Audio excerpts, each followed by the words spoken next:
His secretary sent me a bikini selfie with the caption, "He likes red." He laughed it off, saying it was nothing. He's always had a thing for redheads, he smirked. I smiled, invited her to dinner, and served them both a taste of what happens when he underestimates me. It was a Thursday afternoon when the message arrived. From an unknown number. Just an image. The notification pinged while I was preparing dinner. Jason's favorite pasta primavera. My hands were covered in flour from the homemade dough I was rolling out, a skill I'd perfected over our 7 years of marriage. I wiped my hands on my apron and reached for my phone, expecting a delivery confirmation for the anniversary gift I'd ordered. Instead, there she was. Julia, his secretary, posing poolside in a red bikini captioned, "He likes red." I stared at it for exactly 5 seconds. Not out of shock, but because I had expected something like this. The image burned into my retinas, her copper hair cascading over tan shoulders, that calculated smile, the bikini that matched the shade of lipstick she wore to the office Christmas party, the one where Jason had disappeared for 20 minutes. My kitchen suddenly felt too warm. The pasta machine gleamed accusingly under the pendant lights we'd picked together during our kitchen renovation last spring. I set my phone face down on the marble countertop, the screen still illuminated with her image. Jason had become increasingly distant. Late work nights, fewer shared dinners, constant screen time. The signs had been accumulating like dust in forgotten corners. Last month he'd missed our standing Thursday date night for the 3rd time, claiming budget meetings ran late. I'd called his office at 9 p.m. and no one answered. When he finally came home that night, his collar smelled of unfamiliar perfume, something floral and aggressive. Not the subtle scent I'd worn for years because he once mentioned he liked it. I finished the pasta anyway, mechanically forming perfect ribbons. I heard his key in the door at 6:30, surprisingly punctual. His footsteps hesitated in the hallway, followed by the rustle of his suit jacket being hung in the closet. I slid my phone into my pocket just as he entered. "Something smells amazing," he said, loosening his tie, the blue one I'd given him for his promotion. He kissed my cheek, a perfunctory gesture that barely grazed my skin. We ate dinner with the evening news humming in the background. I waited until he'd finished his second glass of wine before sliding my phone across the table, the image still displayed. "This came today," I said, my voice steadier than I expected. "From an unknown number." Jason's eyes widened momentarily before he composed himself. He picked up the phone, his expression shifting from surprise to practiced nonchalance. When I showed him the picture, he laughed. "She's just being playful. You know how she is." Then the smirk. "I've always had a thing for redheads." The statement hung between us like a visible thread, one I could follow back through our entire relationship, connecting moments I'd previously dismissed. Julia wasn't the first. There had been Amber from accounting 3 years ago, whose auburn hair had caught his attention at company functions. Before her, Chelsea, the yoga instructor whose strawberry blonde curls bounced as she demonstrated poses. I'd been too trusting, too willing to believe his explanations. I didn't argue. I just smiled, tucked it away, and began observing more closely. That night, I lay awake beside him, listening to his even breathing. The moonlight filtered through our bedroom blinds, casting prison bar shadows across the bedspread. I slid out of bed at 2 a.m. and padded to his home office. His laptop sat on the desk, closed but not locked. He'd grown careless, confident in my complacency. Julia was new but not shy. She'd started at the firm just 4 months ago. Fresh out of business school, ambitious and 27, 11 years younger than me. She often texted him outside work hours. I'd seen the names, the emojis. Heart eyes, flames, private jokes I wasn't privy to. I opened his laptop, and his emails appeared without requiring a password. He'd stopped hiding things, assuming I wouldn't look. Scrolling through his calendar, I found lunch meetings with her name attached, blocks of time labeled J project discussion, that corresponded to evenings he'd come home late. I wasn't interested in confrontation. I was interested in clarity. The next morning I suggested we combine our phone plans to save money. He agreed without hesitation. Another mistake. I set up the new account with access to message histories going back 3 months. That night after he fell asleep, I downloaded everything. So I backed up messages. Noticed gift charges on our shared card. Business dinners labeled vaguely as client entertainment at restaurants I knew were intimate. with secluded booths and dim lighting. A hotel charge from when he claimed to be at a conference in Phoenix. Receipts for jewelry I'd never received. My silence wasn't weakness, it was set up. I created a dedicated email account and forwarded everything there. I installed a discreet tracking app on his phone during breakfast one morning while he showered. I contacted a lawyer friend for preliminary advice, careful to speak in hypotheticals. While Jason believed he'd gotten away with subtle infidelity, I was building a timeline. Each piece of evidence was a stepping stone toward my own liberation. The weight of betrayal transformed into purposeful action. I was done being underestimated. Done being the understanding wife who looked the other way. Done pretending not to notice the lingering glances between them in our own home when she dropped off urgent documents on Sundays. 2 weeks after receiving the bikini photo, I had enough evidence to destroy both their careers. Misappropriation of company funds. Falsified expense reports. Time theft. The affair was just the salacious cherry on top. I decided to host a dinner, one they wouldn't forget. As I sent the invitation to Julia from my personal account, I felt a strange calm settle over me. I opened my closet and pushed aside the neutral colors Jason preferred me in. At the back hung a dress I'd purchased years ago but never worn, crimson, bold, unapologetic. I slipped it on, the silk cool against my skin. In the mirror I barely recognized myself.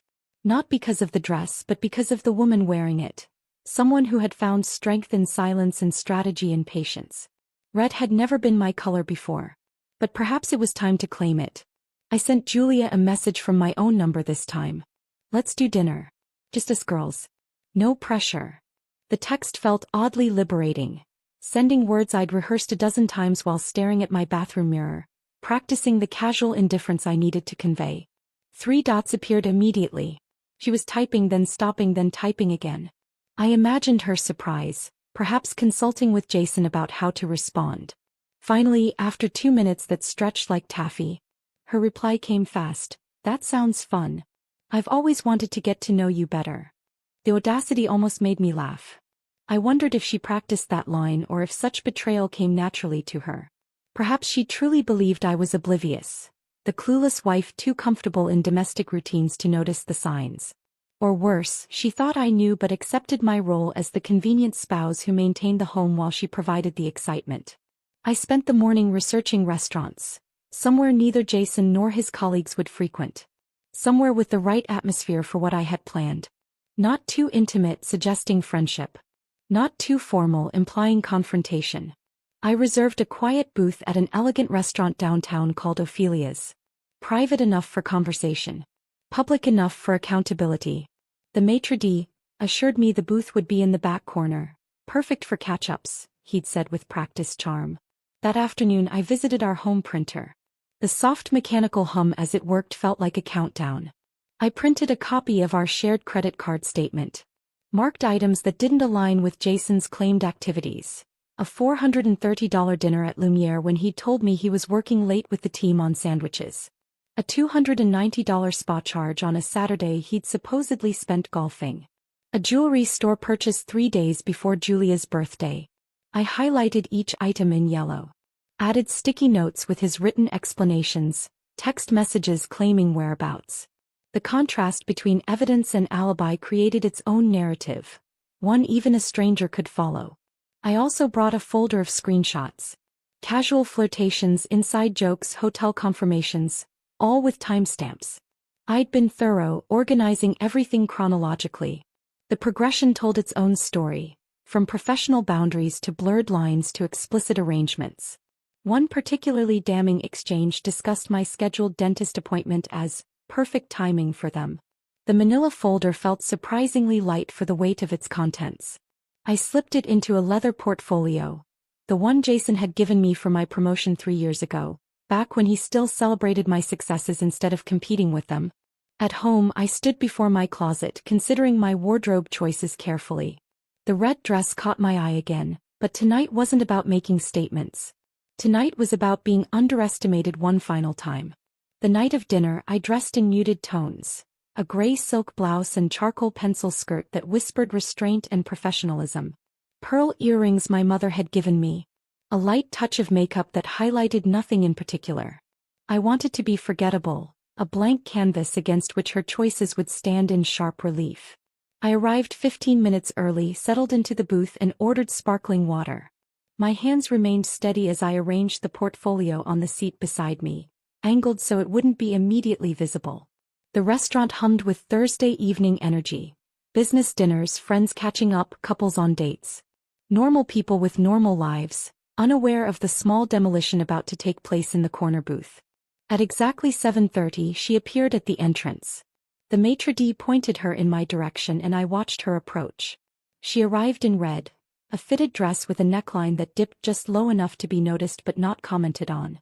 The exact shade of the bikini from the photo, which couldn't be coincidence. Her copper hair fell in waves around her shoulders, catching the dim lighting of the restaurant.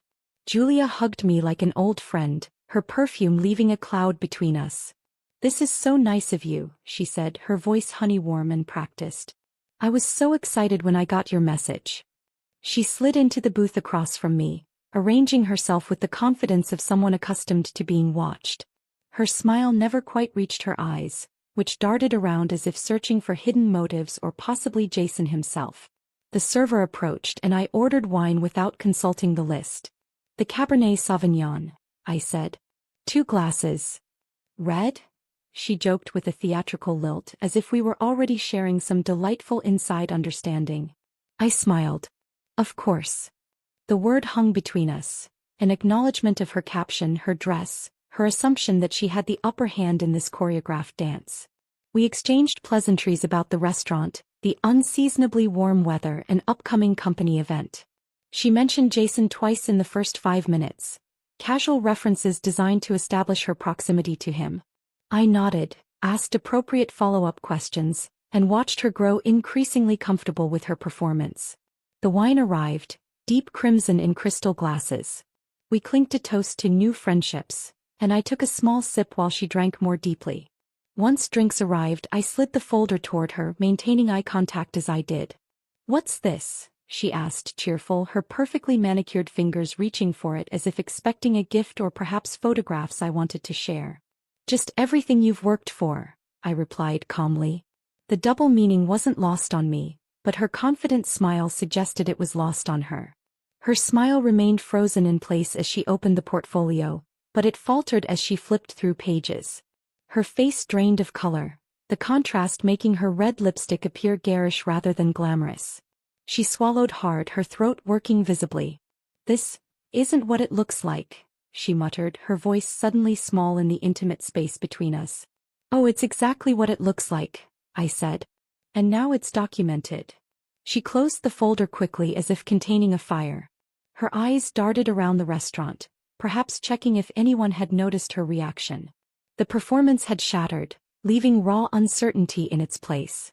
"I don't understand why you're showing me this," she whispered, her composed facade cracking like thin ice.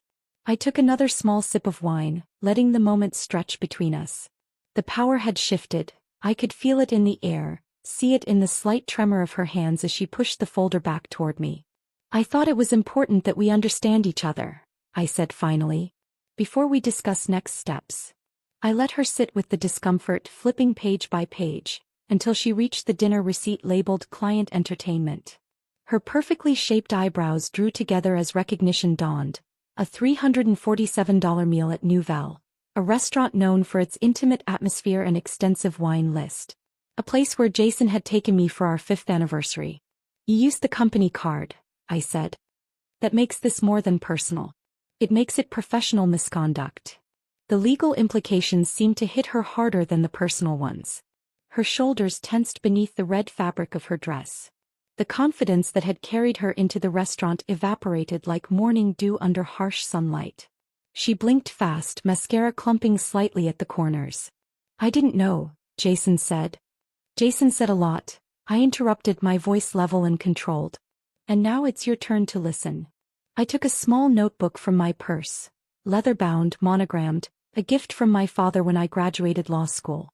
I hadn't practiced in years, choosing instead to support Jason's career while I worked in corporate compliance. The irony wasn't lost on me. "I've spoken with legal counsel," I said, opening the notebook to a page with bullet points. "Here are your options. The restaurant's ambient noise provided perfect cover.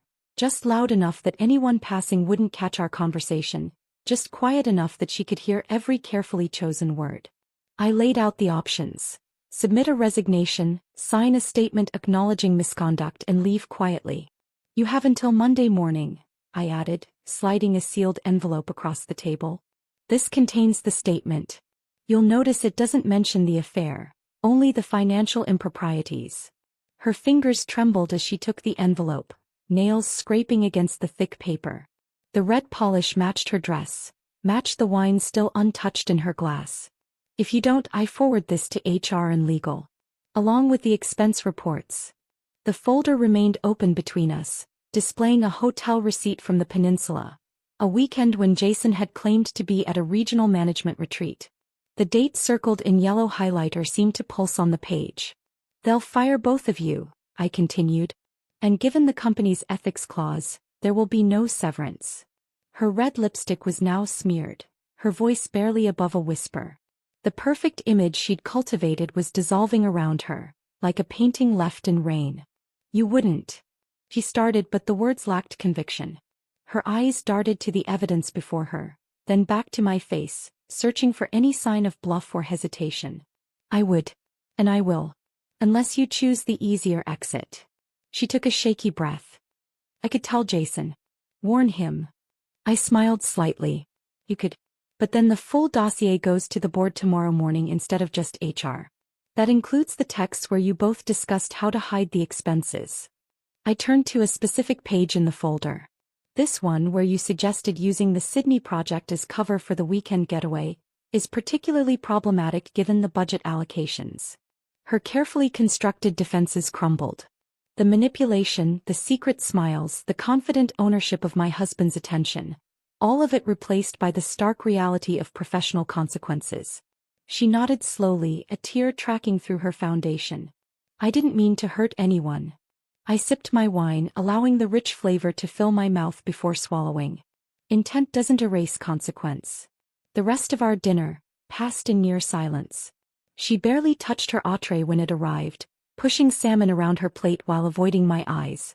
I ate methodically, tasting nothing but the satisfaction of control reclaimed. When the check came, I paid with my personal card. A final legitimate business expense, I remarked. She flinched. Before leaving, she paused. What about Jason? That's between my husband and me, I replied, emphasizing the word husband ever so slightly. I watched her walk away, shoulders hunched, the confident stride gone. The red dress that had been meant as a statement now seemed like a beacon of vulnerability, drawing eyes to her hasty retreat. After she left, I ordered another glass of wine. The server noticed my dining companions barely touched food. Was everything all right with her meal? She lost her appetite, I replied. Life surprises us sometimes. I sat alone in the booth, feeling neither triumph nor despair, only the quiet certainty of necessary action. On my phone, I composed a message to Jason. Hope you're hungry. We'll talk at dinner. The drive home felt longer than usual, streetlights casting intermittent shadows across the dashboard. I caught glimpses of my reflection in the rearview mirror, a woman I was just beginning to recognize again. At home, I changed into comfortable clothes and began preparing a meal. I cooked his favorite, pasta carbonara, the dish I'd made the night we got engaged. Something comforting, familiar. The final courtesy before demolition. I heard his key in the lock at 8:45. Later than usual, but earlier than his recent pattern. Perhaps Julia had already called him, voice trembling with warnings and accusations. Perhaps not. He entered the kitchen cautiously, senses alert like prey detecting a predator's presence. Something smells amazing, he offered, the words hollow echoes of our normal routine. Just finished, I replied, sliding a plate toward him. Would you open wine? The Burlo would pair well. He moved to the wine cabinet, selecting the bottle I'd suggested, a gift from his boss last Christmas. As he poured wine into crystal glasses, wedding gifts from his parents, I reached for my own portfolio. Identical to the one I'd shown Julia, but with additional documents. As he poured wine, I handed him his copy of the folder. The weight of it surprised him. He nearly spilled the deep red liquid onto our counter. He froze, recognition immediate. Where did you get this? From our home, I said. Where you left everything. His face performed a complex dance of emotions. Surprise, fear, calculation, and finally, a practiced contrition I'd seen before. When he'd missed anniversaries, forgotten commitments, prioritized everything above our marriage. Let's sit, I suggested, gesturing toward the dining table I'd set with our everyday dishes. Your food will get cold. Jason tried to recover. His fork hovered above the untouched pasta as he shifted strategies. I'd seen this expression before. When negotiating with clients, when convincing his boss to increase his department's budget. The practiced sincerity that had won him awards and promotions. It didn't mean anything. You know I love you. The words fell between us like stones into still water. 7 years of marriage reduced to the most predictable line in the script of infidelity. I wondered how many women before me had heard those exact words, arranged in that exact order, delivered with that exact earnest gaze. I said nothing, just handed him Julia's signed resignation and written statement. She'd texted me earlier, a photograph of the signed documents. Her handwriting had been shaky but legible, the confession of a woman who understood she'd gambled and lost. He scanned the pages, disbelief washing over his features. This is from today? You've already spoken to her. We had dinner at Ophelia's. She wore red. His eyes narrowed, darting from the documents to my face. The calculation behind them was almost audible. Assessing damage, searching for leverage, weighing options. You set us up, he accused, voice rising with indignation that sounded almost genuine. No. I invited her to dinner. I took a bite of pasta, chewing slowly. The carbonara was perfect. Creamy, rich, comforting. I wanted to remember this meal, this moment of reclaimed power. She made her choices. So did you. His anger deflated, replaced by something more pragmatic. He'd always been practical, even in crisis. It was what made him successful in business, and apparently in conducting an affair under his wife's nose. He realized what had happened. The pieces assembled in his mind, revealing the chess game I'd been playing while he thought we were still at checkers. So what now? The question hung between us. This was the moment I'd rehearsed in my mind for weeks. Not with anger or tears or accusations, but with clarity and precision. You'll sleep in the guest room. And we'll begin separating accounts. The finality in my voice surprised even me. Something tensed in his jaw, a flicker of the man I'd once believed him to be, fighting to preserve what he suddenly realized was valuable only now that it was slipping away. Is this it? He asked. His voice had softened, vulnerability seeping through the cracks of his composure. I considered the question. Was it? 7 years of building a life together. Vacations in coastal towns, Sunday mornings with coffee and crosswords, plans for children we'd never quite gotten around to having. The countless small moments that had threaded together to form our shared existence. This is the shift, I answered. The end is up to you. He didn't touch his food again that night. I heard him in the guest bedroom pacing, making phone calls in hushed tones. Probably to his brother, maybe to a lawyer. I slept deeply for the first time in months. Over the next few weeks, I moved with methodical purpose. I separated our finances, updated my legal documents, and scheduled appointments with a divorce attorney. Not out of spite but out of necessity, creating clear boundaries where trust had collapsed. One Tuesday morning, I requested a meeting with Marissa Levine, the company's chief operations officer. We'd worked together on several projects and she'd always respected my attention to detail. Over the next few weeks, I met with HR myself. The meeting lasted exactly 45 minutes. I presented the evidence clinically without emotional commentary. The financial improprieties were the focus. Company funds misused for personal indulgences. The affair was merely contextual. I laid out Jason's misconduct and Julia's resignation, my voice steady as I highlighted specific expenses and dates. Marissa's expression remained professional, but I caught the moment of realization when she connected certain absences with specific reports that had been delayed. You've been very thorough, she noted, closing the folder. And discreet. I value the company's reputation, I replied. And my own. The company launched a quiet inquiry, ultimately resulting in Jason's demotion. He was removed from the executive track and reassigned to a regional management position. Still respectable, but without the influence or visibility he'd cultivated so carefully. In a development that surprised everyone except Marissa, I secured a promotion to lead a procurement division, a role I'd quietly supported for years behind the scenes. My background in compliance made me the logical choice for restructuring a department that had operated too long without proper oversight. When the announcement went out, Jason sent me a text, "Congratulations. Was this your plan all along?" I didn't respond. There had been no master plan, only the natural consequence of removing obstacles and allowing my competence to be seen clearly. In our home, we developed a careful choreography of avoidance. Jason collected his belongings gradually, moving most to the guest room, some to a storage unit he thought I didn't know about. We communicated through notes left on the kitchen counter, texts about practical matters, emails copied to our respective attorneys. I didn't yell. I didn't threaten. Those were weapons of the insecure, and I had moved beyond the need for emotional warfare. I just documented, presented, and moved forward. The divorce proceedings progressed with the same methodical care I'd applied to uncovering the affair. Our mediation sessions were models of civility that left our lawyers almost disappointed.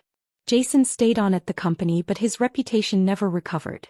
The whispers followed him through hallways into meetings across the cafeteria. Not because I had spread rumors, I never discussed what had happened, but because absence of explanation creates its own narrative. Around the office, eyes no longer followed him, they followed me. Not with pity or curiosity, but with a new respect. I had transformed from Jason's wife who works in compliance to Elizabeth, the procurement director who restructured vendor relationships and saved the company millions. 6 months after that dinner at Ophelia's, I passed Jason in the hallway. He'd lost weight, his suits hanging slightly loose at the shoulders. He nodded politely, professional courtesy intact. "You look well," he said, an observation rather than a compliment. "I am well," I replied. And for the first time in years, it wasn't a performance. At the next corporate event I wore red, not out of irony but power. The annual leadership summit gathered executives from all regional offices, a showcase of achievement and strategic vision. My dress was simple but impeccable, crimson silk that fell just below the knee, with a neckline that suggested confidence rather than attention-seeking. The color that once belonged to Julia now belonged to me, reclaimed like everything else she had borrowed.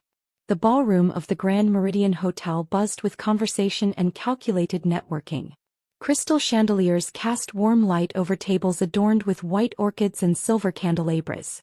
I accepted a glass of champagne from a passing server and surveyed the room, noting the subtle shifts in dynamics since last year's event. Jason arrived alone. Julia had vanished from everyone's contacts. Her LinkedIn profile now listed a position with a smaller firm in Denver. The whispers about her departure had faded into corporate mythology, the kind of cautionary tale shared during happy hours but never in official settings. Marissa approached, elegant in charcoal gray. "Your presentation materials are loaded and ready," she said. "We've adjusted the schedule to give you 20 minutes instead of 15. The board members specifically requested more detail on the compliance framework." I nodded, touching the small portfolio containing my speaking notes. "I appreciate the additional time." The agenda had been arranged to position my presentation as the centerpiece of the morning session. A year ago, I would have been seated at a side table, introduced as Jason Mitchell's wife who works in compliance. Tonight, Jason was the footnote, present but peripheral. At precisely 10:15, I took the podium. The room quieted, attention focusing forward. I surveyed the faces. Some curious, some impressed, some still evaluating my worth in this new position. At the back, near a decorative column, stood Jason, drink in hand, expression carefully neutral. I gave a presentation on ethical leadership and corporate integrity. My voice carried confidently through the room as I outlined the new procurement protocols that had already saved the company $4.3 million in the first quarter. I discussed transparency in expense reporting, the implementation of tiered approval systems, and the ethical framework guiding vendor relationships. Integrity isn't just about following rules, I concluded, my gaze sweeping across the room, pausing fractionally on Jason.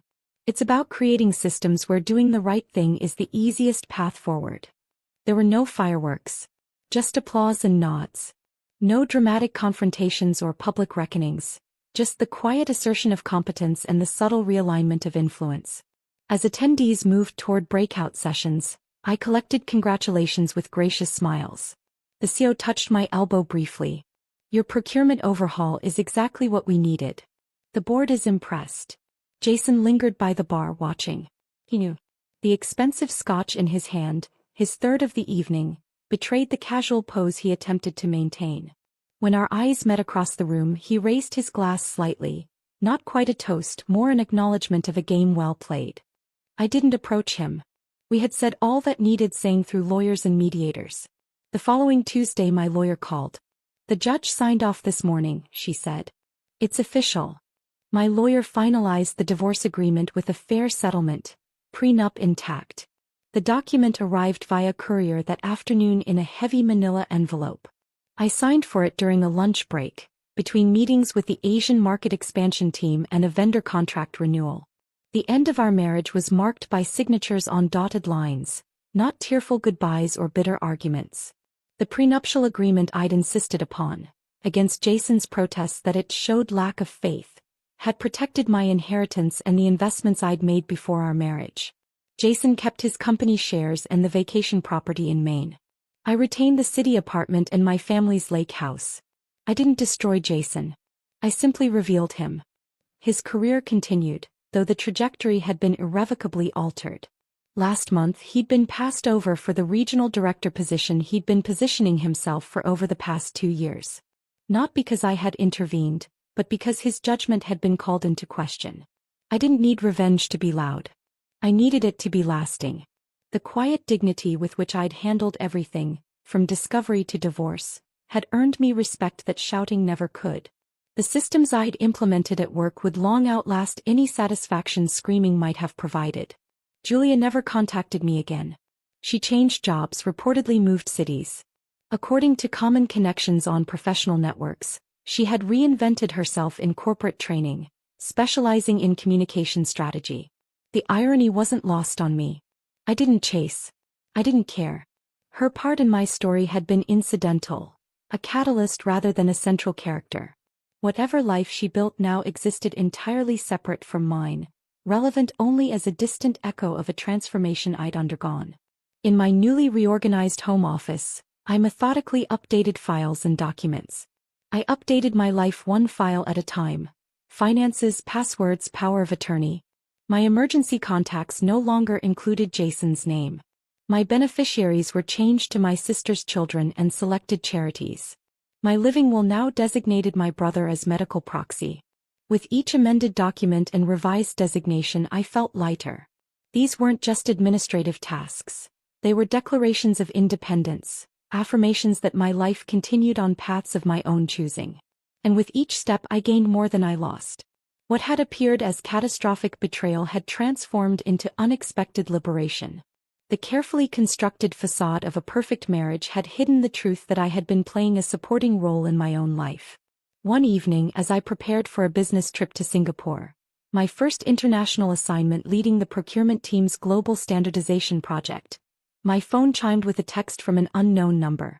Saw your promotion announcement. Congratulations. You always were the smarter one. J. I read it once, then deleted it without replying. The validation I might once have craved from him now seemed irrelevant. A postscript rather than a conclusion.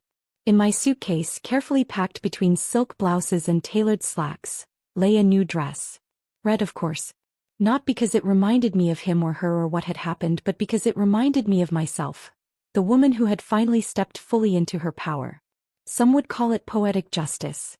I simply called it living. Today red is still my color, but not for seduction, for strength. The Singapore trip marked the beginning of my global role, one that took me through Tokyo, London, Berlin, and eventually to our new headquarters in Chicago. In each city I added to my collection. A scarlet cashmere scarf from a small shop in Kensington, ruby earrings from an artisan in Kyoto, a crimson leather portfolio from a craftsman in Milan. Small tokens that carried the weight of reclamation. 3 years have passed since that dinner at Ophelia's. 3 years of building, refining, and expanding my vision, both professionally and personally. The promotion to Vice President of Global Operations came last quarter, announced with little fanfare but significant impact. My team spans 7 countries and 3 continents. My decisions affect thousands. My home is quiet, my office decorated in clean, intentional lines. The apartment I kept in the divorce has been transformed, every trace of Jason's presence methodically replaced. Gone are the hunting prints he insisted complemented the living room. In their place hang abstract canvases in shades of blue and copper. The oversized leather furniture that dominated the space has been exchanged for sleek, modern pieces that better suit my taste. My office features a single wall of deep red, not an accident or an obsession but a reminder. Visitors comment on its boldness. They don't know its history. This morning I stood before the bathroom mirror, applying lipstick before a board presentation. I see myself in the mirror and no longer flinch at what I tolerated. The woman reflected back has sharper edges, clearer eyes, a more certain set to her jaw. She recognizes her worth without external validation. She knows the difference between compromise and surrender. Last week I received an email from Jason, his first direct communication in over a year. He's engaged to someone new, a marketing executive from the Dallas office.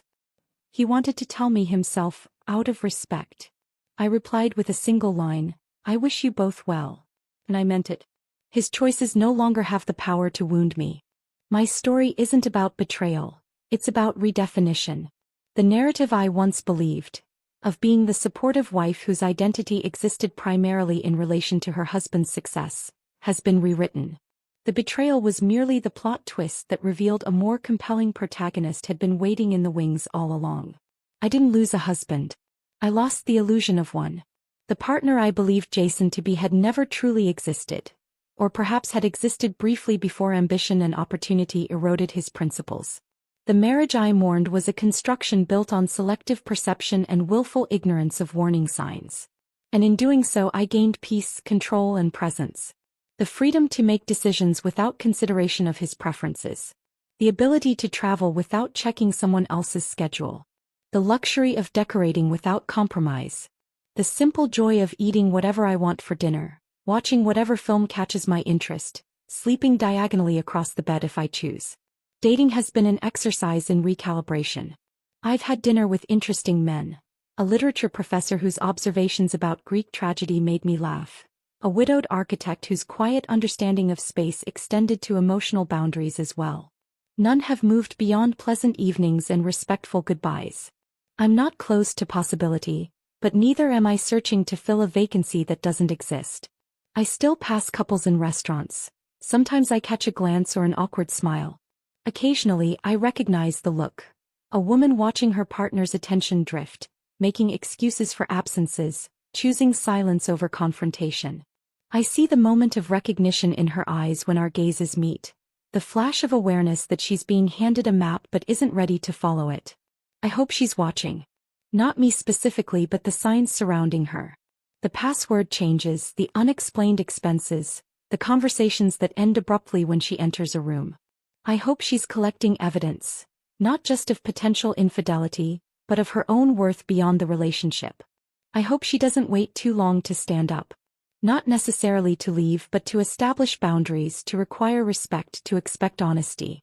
To understand that accommodation without reciprocity isn't partnership, it's erasure. And if she does, I hope she wears red too.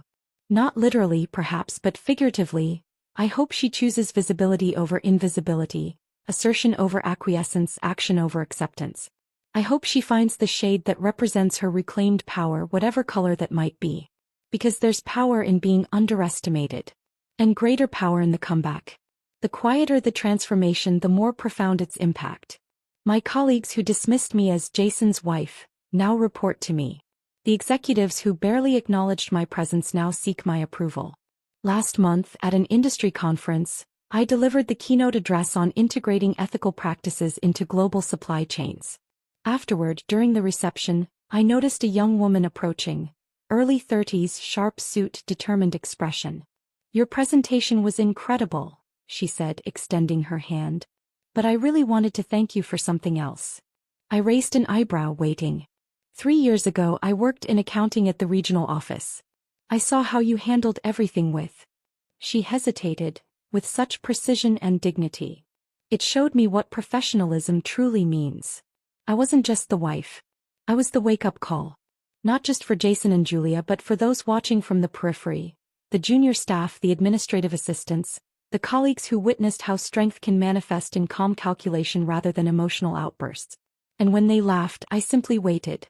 When Jason joked about Julia's playful message, when Julia hugged me with false friendship, when they believed their clever duplicity would continue unchecked, I didn't rush to reaction. I didn't give them the satisfaction of my distress. I observed, documented, and planned. Until it was my turn to serve the main course. The meal that changed everything. A carefully prepared dish of consequences, presented with elegant restraint. Now, as I prepare for another day of leading rather than following, I catch a final glimpse of myself in the hallway mirror. The red blazer I've chosen for today's board meeting isn't a statement or a reminder. It's simply a color that suits me. One among many I might have selected. Red was never her color anyway. It was always mine. I just needed the right moment to claim it. If this story of sweet revenge had you on the edge of your seat, smash that like button right now. My favorite part was when she confronted Julia at the restaurant with that folder of evidence and watched the color drain from her face. What was your favorite moment? Drop it in the comments below. Don't miss more thrilling stories like this. Subscribe and hit that notification bell so you never miss an upload.